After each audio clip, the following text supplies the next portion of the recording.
Every year every time we all make this mistake. So ஒரு 5 second கொடுக்குறேன், என்னென்னு guess பண்ணி பாருங்கள். 1 2 3 4 5. எனக்கு தெரிஞ்சு maximum of the people guess பண்ணியிருக்க மாட்டீங்க. இந்த இயர் ஸ்டார்டிங்கில் நம்மள நிறைய பேர் வந்து பார்த்தீங்கன்னா கோல் செட் பண்ணியிருப்போம். சில பேர் ரைட் பண்ணிடலாம், சில பேர் ரைட் பண்ணாமல் இருக்கலாம், சில பேர் மனசுலேயே நினச்சிட்டு இருக்கலாம். ஆர் சில பேர் வந்துட்டுனா லாஸ்ட் இயர் எண்டிங்லேயே ஸ்டார்ட் பண்ணியிருப்பாங்க, 1 month பிஃபோர்.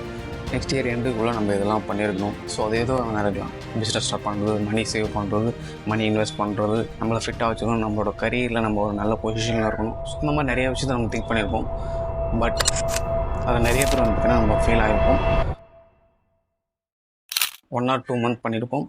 3rd month ஆட்டோமேட்டிக்காக அதை நம்ம ஸ்கிப் பண்ணிடுவோம். அது ஏன்? இது பண்ணாதனால நமக்கு நம்ம மேலே ஒரு செல்ஃப் டவுட் வந்துடும். ஸோ எம்பாரசிங்காக ஃபீல் ஆகும், ஃப்ரஸ்ட்ரேட்டாக ஃபீல் ஆகும். சில இடத்துல வந்து பார்த்திங்கன்னா நம்ம எதுக்கடா இருக்கும், ஸோ நம்ம நினச்சது நம்ம பண்ண முடியல சொல்லிட்டு நம்ம ஃபீல் ஆகும். ஸோ நிறைய விஷயம் நடக்கும். ஏன்னா நம்ம நினச்சதை நம்ம பண்ண முடியல. நிறைய டைம் நம்ம சாக்கு போக்கு சொல்லுவோம். ஸோ அங்கே போயிட்டேன், இங்கே வந்துட்டேன், டைம் இல்லை, பிஸியாக இருக்குது. ஸோ நிறைய விஷயம் நம்ம சொல்லலாம். பட் அது நம்மளுக்கு தெரியும், ஒரு 10 minutes or 20 minutes or ½ an hour, so அதுக்கு போதும். பட் இருந்தும் நம்ம டைம் கொடுக்க மாட்டோம். ஸோ லேசியாக ஃபீல் பண்ணுவோம். ஸோ டயர்டாக இருக்கிற மாதிரி நம்ம நினச்சிப்போம். ஸோ இது நாளைக்கு பார்த்துக்கலாம், நாளைக்கு பண்ணிக்கலாம் சொல்லிட்டு ஜஸ்ட் ஒரு சின்ன கேப் விட்டோன்னே ஆட்டோமேட்டிக்காக என்ன போகும், ஒரு பெரிய கேப் ஆகிடும். Why goals are fail, why can't I stick to anything. இது பண்ணணும், அது பண்ணணும் சொல்லிட்டு நிறைய விஷயத்தை நம்ம அதுக்காக ஃபோக்கஸ் பண்ணியிருப்போம். நம்மளோட கோல்ஸ் எழுதியிருப்போம், ஸ்மார்ட் கோல்ஸ் செட் பண்ணியிருப்போம். விஷுவலைசிங், ஸோ இந்த வருஷம் எண்டில் நம்ம எங்கே இருக்கணும், விஷன் போர்டு, ஸோ நம்ம என்ன பண்ணணும் சொல்லிட்டு ஒரு திங்ஸ் ரைட் பண்ணியிருப்போம். சில பேர் ரைட் பண்ணிக்கலாம், சில பேர் ரைட் பண்ணாமல் இருக்கலாம். இது எல்லாமே நம்ம பண்ணி அது நடந்திருக்காது. ஏன்னு கேட்டிங்கன்னா, ஃபார் எக்ஸாம்பிள் என்ன எடுத்துங்க, ஆனால் ஒரு விஷயத்த பண்ணணும்னு நினச்சேன். பட் சின்னதாக கேப் வந்து அது பெருசாகி ஆட்டோமேட்டிக்காக நான் அதை விட்டு டைவர்ட் ஆகி வேறு இடத்துக்கு போயிட்டேன். ஸோ பேசிக்காக நான் நிறைய விஷயம் எனக்குள்ளே பேசிப்பேன், கேட்டுப்பேன். 2 weeksலேருந்து 2.5 weeksக்குள்ளே நான் திங்க் பண்ணிட்டு இருந்தேன், ஏன் இது நடக்கலை, நம்ம ஏன் இதை பண்ணலை, எதுக்காக நம்ம விட்டோம். ஸோ நிறைய விஷயம் நம்ம மைண்ட்குள்ளே வரும். அப்போ தான் நான் ஒரு விஷயம் ஃபைண்ட் பண்ணேன். நம்ம எல்லாருமே சக்ஸஸை நோக்கி போகிறோம். பட் அதை சீக்கிரமாக நான் அடையணும்னு நினைக்கிறோம். ஸோ எதுவாக வேணால் இருக்கணும். ஃபார் எக்ஸாம்பிள் சில பேர் இன்வெஸ்ட் பண்ணலாம்னு யோசிச்சுட்டு இருக்கலாம். ஆனால் அதுக்கான டைம் கொடுத்தா தான் அந்த மணி டபுள் ஆகும். அதுக்கான டைம் நம்ம கொடுக்கலாம், மணி க்ரோத் இருக்காது. ஸோ அந்த மாதிரி தான் என்னோடய அப்ரோச் வந்து பார்த்திங்கன்னா ஷார்ட் டேர்மாக இருந்துச்சு. ஷார்ட் டேர்ம் மீன்ஸ் ஒரு 2 monthஸில் நம்ம ரிசல்ட் வந்து நான் ஸ்கிப் பண்ணுவோம். 3 months வரைக்கும் நம்ம வெயிட் பண்ண மாட்டோம். 4 month 5 monthலாம் அதை ஆட்டோமேட்டிக்காக நடக்காது. ஸோ அப்போ தான் நான் ஒரு விஷயத்தை ஃபைன் பண்ணது என்னென்னா, நம்ம ஒரு விஷயம் நினச்சிட்டு பண்ணிகிட்டே இருப்போம். ஒரு கட்டத்தில் நம்ம ஏன் அது பண்ணுறோம், நமக்குள்ளே நம்ம கொஸ்டின் கேட்போம். அதான் இவ்வளோ நாள் பண்ணோம், அதுக்கான அவுட்புட்டே நம்ம வரலையே, நம்ம எதுக்கு இதை பண்ணணும் சொல்லிட்டு ஸ்கிப் பண்ணுறோம். சக்ஸஸ் தான் நம்மளோட மோட்டிவ், பணம் தான் நம்மளோட மோட்டிவ், இல்லை நம்ம கரியரில் நம்ம இங்கே இருக்கணும் அதுதான் மோட்டிவ்னா, ஃபஸ்ட்டு விஷயம் நம்ம அதை டெம்பரவரியாக யூஸ் பண்ணக்கூடாது. ஸோ ஒரு கரியர் நம்ம பில்ட் பண்ணுறோம், ஒரு விஷயத்தை நம்ம லேர்ன் பண்ணுறோம், ஒரு விஷயத்தை நம்ம க்ரியேட் பண்ணுறோன்னா அதை லைஃப் லாங்காக வச்சு யூஸ் பண்ணுற மாதிரி நம்ம பில்டு பண்ணால் தான், அப்போ தான் அதை நம்ம டே டு டே லைஃப் நம்ம யூஸ் பண்ணுவோம், ரெகுலராக பண்ணுவோம். ஃபார் எக்ஸாம்பிள் எனக்கு மணி தேவை. மணி வந்து பார்த்திங்கன்னா நெக்ஸ்ட் 2 or 3 years இருந்தால் போதும் நம்ம நினச்சிட்டு ஒர்க் பண்ணோன்னா மணி வரும். பட் அதுவே நம்ம என்டையர் லைஃப் ஃபுல்லாக நம்ம மணி நம்மக்கிட்ட இருக்கணும், நம்ம நிறைய மணி சம்பாதிக்கணும், அதோட திங்கிங், அதோட வேவை பார்த்து வேறு மாதிரி இருக்கும். நம்ம லாங் டேர்ம் திங்க் பண்ணுறதுனால 50 to 60 years வரைக்கும் என்கிட்ட மணி ஃப்ளோ இருக்கணும், என்கிட்ட இவ்வளோ அமௌண்ட்டு போகணும், இல்லை நான் இவ்வளோ சேவ் பண்ணியிருக்கணும்னு நான் நினச்சேன்னா ஆட்டோமேட்டிக்காக அது பெரிய க்ரோத்தை கொடுக்கும். நம்ம பார்த்திங்கன்னா எந்த ஒரு விஷயமும் சீக்கிரமாக நடக்கலாம், நம்ம ஸ்கிப் பண்ணிடுவோம். ஸோ எந்த ஒரு விஷயமும் சரி, அது லாங் டேர்மாக நடந்தால் தான் அதோட பெனிஃபிட் அதிகமாக இருக்கும். ஸோ இன்வெஸ்ட்மெண்ட்டாக இருந்தாலும் சரி, மணியாக இருந்தாலும் சரி, பிஸ்னஸாக இருந்தாலும் சரி, எவ்ரி திங். ஸோ நீங்கள் உங்களை ஃபிட்டாக வச்சுனாலும் சரி, 2 month பண்ணியிருப்போம், ஸ்கிப் பண்ணியிருப்போம். அதுக்கான டைம் நம்ம கொடுக்கல. ஏன்னா நம்ம பாடி நம்ம எல்லாத்தையுமே நம்ம அதுக்கான டைம் கொடுத்தா தான் அது நம்மளுக்கு ஒரு இடத்த கொடுக்கும், அது நம்மளுக்கு ஒரு கான்ஃபிடென்ட்டை கொடுக்கும். கோல் அது ஃபோக்கஸ் பண்ணுறது பார்த்திங்கன்னா ஒன்லி நம்மளோட அவுட்கம்.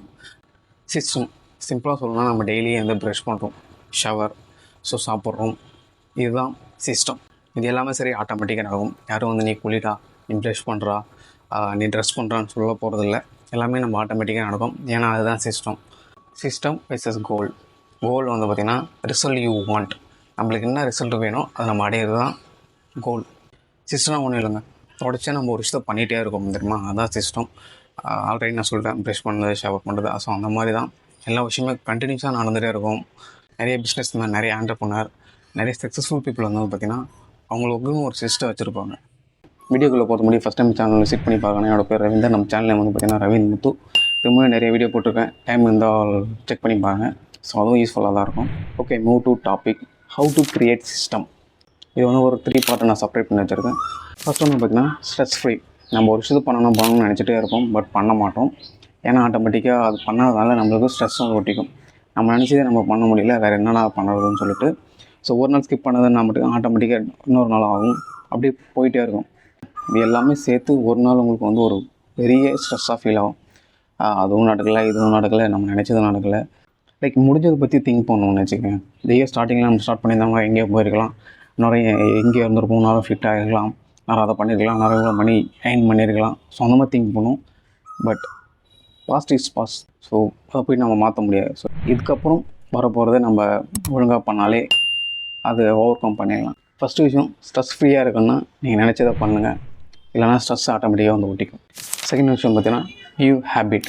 நம்ம அந்த ஒரு விஷயம் பண்ணதுனால அது ஒரு ஹேபிட்டாக க்ரியேட் ஆகும். அது ஒரு ஹேபிட்டாக மாறி நம்மளுக்கே தெரியாமல் நம்ம லைஃப்பில் நிறைய விஷயம் அது வந்து இன்க்ளூட் பண்ணும். ஸோ அதுக்கு முன்னாடி கான்ஃபிடென்ட் இல்லாமல் வந்திருப்போம். நம்ம ஒரு விஷயத்தை பண்ண உடனே கான்ஃபிடென்ட் வந்து ஆட்டோமேட்டிக்காக ஓட்டிக்கும். நம்ம நம்புறதுக்கு அது ஒரு பூஸ்ட்டு மாதிரி.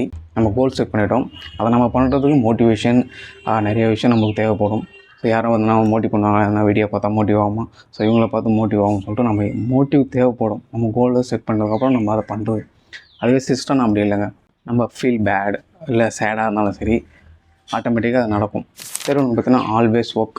நம்ம ஒரு விஷயத்தை பண்ணணும், அதுக்காக அவுட்புட் வரல, ரிசல்ட் வரல, திருப்பி ட்ரை பண்ணிட்டே இருங்க, தப்பே இல்லைங்க. யாரும் வந்து கம்பல் பண்ணி நீ பண்ணணும் சொல்கிறது இல்லை. ஸோ நம்ம பிடிச்ச விஷயத்த பண்ணுறோம், ரிசல்ட் வருதோ வரலையோ நீங்கள் பண்ணுங்கள், ஜஸ்ட்டு பண்ணிகிட்டே இருங்க. எந்த ஒரு சக்ஸஸ்ஃபுல் பீப்புளுமே சரி, அவங்களுக்கு ஒரு விஷயம் வரலைன்னா விட்டுட்டு போக மாட்டாங்க. So keep trying. ஒரு இடத்துல நம்ம மிஸ்டேக் பண்ணியிருக்கோம், நெக்ஸ்ட் டைம் அதை பண்ணாத அளவுக்கு பார்த்துப்போம். ஸோ அந்த இடத்துல தப்பு பண்ணால் திருப்பி அதை எப்படி ஓவர் கம் பண்ணலாம் சொல்லிட்டு யூஸ் பண்ணிட்டு நம்ம விடுற இடத்துல தான் நம்மளோட சக்ஸஸே இருக்குன்னு சொல்லுவாங்க. ஸோ நீங்கள் எங்கே வரீங்களோ அங்கே உங்களோட சோலி முடிஞ்சது, உங்களோட ட்ரீம் எல்லாமே கோஸ். சிம்பிளாக சொல்லலாம், கோல் வந்து நம்மளோட டெஸ்டினேஷன். ஃபார் எக்ஸாம்பிள், நான் இங்கேருந்து மதுரைக்கு போகணும், அதுதான் என்னோடய கோல். சிஸ்டம் வந்து பார்த்திங்கன்னா அதோட ப்ராக்ரஸ், நான் அதுக்காக செய்கிற வேலை. நம்ம எப்படி இங்கேருந்து மதுரைக்கு போகிறது நிறையவே இருக்குது. சைக்கிளில் போகலாம், பைக்கில் போகலாம், காரில் போகலாம், பஸ்ஸில் போகலாம், ட்ரெயினில் போகலாம், ஈவன் தான் ஃப்ளைட் கூட இருக்குது. நம்மளால் எது அஃபோர்ட் பண்ண முடியும், ஸோ அதில் தான் போகும். ஸோ அந்த மாதிரி தான் நம்ம டெஸ்டினேஷன் மதுரை. நம்ம இங்கேருந்து எப்படி அதில் போக போகிறோம், சைக்கிளாக, காரா, பைக்கா, ஸோ அது நம்ம கையில் தான் இருக்குது. How to you actually create effective system? இதையும் 3 பார்ட்டாக செப்பரேட் பண்ணிடலாம். ஃபஸ்ட் ஒன்று பார்த்திங்கன்னா start very small. For example, இந்த இயர் பிகினிங் நிறைய பேர் வந்து பார்த்திங்கன்னா நான் ஜிம்முக்கு போனோம், பாடி ஃபிட்டாக வச்சோம்னு நினச்சிருப்போம். பட் மேக்ஸிமம் 1 வீக் 1 மந்த் போயிருப்போம், அதுக்கப்புறம் விட்டுருவோம். பட் நான் என்ன சொல்லுவேன்னா, நீங்கள் ஜிம்முக்கு போகிறதுக்கு முன்னாடி ஃபஸ்ட்டு வீட்லேயே ட்ரை பண்ணுங்கள். 1 புஷ்அப் ஆர் 5 புஷ்அப், அது டிபெண்ட்ஸ் ஆன் யூ. ஸோ ஒரு நாளைக்கு ஒரு புஷ்அப், அது ஈவினிங் பண்ணுறீங்களா இல்லை காலைல பண்ணுறீங்களா, சின்னதாக ஸ்டார்ட் பண்ணுங்கள். நீங்கள் ஒரு விஷயம் பண்ண ஆட்டோமேட்டிக்காக அது உங்களுக்கே தெரியாமல் நிறைய பண்ண ஆரம்பிச்சுவீங்க. ஃபஸ்ட்டு விஷயம், நம்ம ஜிம்முக்கு போய் தான் நம்ம பண்ணணும்னு கிடையாது. ஸோ வீட்லேருந்தே புஷ்அப் பண்ணலாம். சில பேர் மைண்ட் வந்து பார்த்திங்கன்னா, நான் ஜிம்முக்கு போனால் தான் அந்த சரௌண்டிங், அந்த அட்மாஸ்பியர் இருந்தால் தான் நான் எனக்கு ஒர்க் அவுட் பண்ண முடியும், என்னை சுற்றி ஆள் இருக்கணும், என்னை மோட்டிவ் பண்ணணும். சில பேர் தாட் அப்படி இருக்கும், பட் எனக்குலாம் அப்படி இல்லை. ஸோ ஃபார் எக்ஸாம்பிள், என்னை பொறுத்த வரைக்கும் பார்த்தீங்கன்னா, நான் தனியாக இருந்தால் தான் எனக்கு மைண்ட் ஃப்ரீயாக இருக்கும். யாருக்கும் டிஸ்டர்பன்ஸ் இல்லை, என்னால் யாருக்கும் டிஸ்டர்பன்ஸ் இல்லை. Focus on consistency. நம்ம ஒரு விஷயம் ட்ரை பண்ணிகிட்டே இருக்கோம் ரெகுலராக, 3 months or 4 months or 6 months நீங்கள் ட்ரை பண்ணிகிட்டே இருங்க. ஆட்டோமேட்டிக்காக ஒரு நாள் அது வந்து உங்களுக்கு பெருசாக பலன் கொடுக்கும். எதுவாக வேணால் எடுத்துங்க, மணி சேவிங் பண்ணுறது, இல்லை நம்ம ஒரு பிஸ்னஸ் பில்ட் பண்ணுறோன்னா அது எப்படிலாம் பண்ணலாம், அது ஸ்ட்ராட்டஜி க்ரியேட் பண்ணுறது, டெய்லியும் இது எந்த பிஸ்னஸ் பண்ணலாம், இந்த பிஸ்னஸ் இப்படி பண்ணலாமா, இது எங்கே பண்ணலாம், நீங்கள் ஸ்டடி பண்ணி ஒரு விஷயத்தை பண்ணுறீங்கன்னா அதோட அவுட்புட் ரொம்ப எஃபெக்டிவாக இருக்கும். சிம்பிளாக தமிழில் சொல்லணும்னா, சிறு துளி பெருவெள்ளம். Small thing can make big different in future. So சின்னதாக ஸ்டார்ட் பண்ணுங்கள், அதை டெய்லியும் பண்ணுங்கள். அது ஆட்டோமேட்டிக்காக உங்களுக்கு ரிப்பீட்டாக பண்ண சொல்ல உங்களுக்கே ஒரு கான்ஃபிடென்ட் கொடுக்கும். அதுவும் நிறைய விஷயத்தை நீங்கள் கற்றுப்பீங்க. இது ஒன்றும் இப்படி பண்ணலாம், இது ஒன்றும் இப்படி பண்ணால் எஃபெக்டிவாக பண்ணலாம். ஸோ அந்த மாதிரி நிறைய விஷயம் உங்களுக்கு புரிய வரும், தெரிய வரும். ஸோ தென் லாஸ்ட் பாயிண்ட் வந்து பார்த்திங்கன்னா, ட்ராக் யுவர் சிஸ்டம். நம்மளோட சிஸ்டத்தை நம்ம ட்ராக் பண்ண மாட்டேங்க. நீங்கள் உங்கள் பாடி ஷேப்பாக வச்சுக்கணுன்னா, ஃபஸ்ட்டு ஒரு புஷ்அப்பில் ஸ்டார்ட் பண்ணுறீங்கன்னா அதுக்கு முன்னாடி ஒரு பிக்கெட் வச்சுங்க. 3 or 6 months அப்புறம் கழித்து அதே பிக்கெட் பார்க்க சொல்ல உங்கள் பாடி இப்போ எப்படி இருக்குது, அப்போ எப்படி இருக்குன்னு சொல்லிட்டு ட்ராக் பண்ணாலே நிறைய விஷயம் நமக்கு புரிய வரும். நம்ம இந்த 1 month எவ்வளோ புஷ்அப் எடுத்தோம், டெய்லியும் கரெக்டாக எடுத்தோமா இல்லை விட்டுட்டோமா, அன்றைக்கி விட்ட 1 புஷ்அப்பை நம்ம நெக்ஸ்ட் டே பண்ணோமா இல்லை அன்றைக்கி ஈவினிங் பண்ணோமா, அன்றைக்கி பண்ணோமான்னு சொல்லிட்டு திங்க் பண்ணி பாருங்கள். ஆட்டோமேட்டிக்காக நம்ம பண்ணலை, சரி ஓகே நேற்று பண்ணலை, அந்த புஷ்அப்பை இன்றைக்கி பண்ணலாம், ஸோ ஓகே பேலன்ஸ் ஆகிடும் சொல்லி நம்ம நினச்சோன்னா ஆட்டோமேட்டிக்காக நீங்கள் எவ்ரிடே பண்ண மாதிரி தான் ஃபீல் வந்துடும். ஸோ அதனால் ட்ராக் யுவர் சிஸ்டம். ஃபஸ்ட்டு ஒரு விஷயத்தை சின்னதாக ஸ்டார்ட் பண்ணுங்கள், அதை தொடர்ச்சியாக பண்ணுங்கள். நம்ம கரெக்டாக தான் பண்ணுறோமா சொல்லிட்டு பின்னாடி திரும்பி பாருங்கள். இல்லை எங்கே தப்பு பண்ணோம், எங்கே மிஸ்டேக் பண்ணோம், ஸோ அது எங்கே நம்ம ரெக்டிஃபை பண்ண முடியும், அதை எப்படி ரெக்டிஃபை பண்ணலாம், அதை பற்றி யோசிங்க. ஆட்டோமேட்டிக்காக உங்களுக்கு நிறைய விஷயம் புரிய வரும். நீங்களும் உங்களை கோல் நோக்கி கரெக்டாக போவீங்க. உங்களோட சிஸ்டமும் உங்களை கரெக்டாக கூட்டிட்டு போய் விட்டுரும். ஓகே, அவ்வளோதான் வீடியோ. இது வரைக்கும் சப்ஸ்கிரைப் பண்ணாமல் பார்த்தீங்கன்னா சப்ஸ்கிரைப் பண்ணிங்க. இன்னும் நிறைய வீடியோ வந்துட்டு இருக்குது. ஸோ ஒரு இன்ட்ரெஸ்டிங்கான வீடியோ நான் க்ரியேட் பண்ணிகிட்டு இருக்கேன். ஓகே, நெக்ஸ்ட் வீடியோவில் பார்க்கலாம். உங்களில் ஒருவன் உங்கள் நண்பன் ரவி. பாய்.